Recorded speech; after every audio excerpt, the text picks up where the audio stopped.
खबर आपको दें कि इस्लामाबाद हाई कोर्ट ने पीटीआई की एहतजाज की दरख्वास्त पर अदालती हुक्म के बावजूद फैसला होने पर तौहीनी अदालत कार्रवाई की दरख्वास्त मुस्तरद कर दी।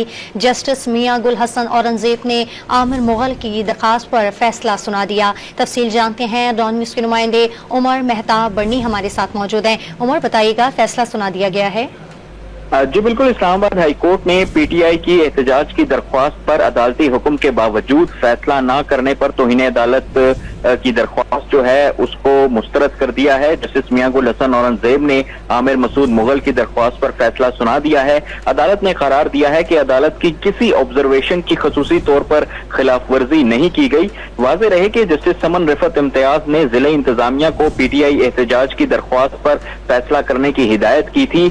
पीटीआई का मौक़िफ़ था कि डिप्टी कमिश्नर ने 29 जुलाई को एहतजाज की दरख्वास्त पर बरवक्त फैसला नहीं किया। पीटीआई ने सेक्रेटरी दाखिला खुर्रम आगा, चीफ कमिश्नर, डिप्टी कमिश्नर और आईजी इस्लामाबाद के खिलाफ तौहीन अदालत की दरख्वास्त दायर की थी। जी, तफसील हमें अपडेट करे थे उमर मेहताब बर्नी, आपका बहुत शुक्रिया।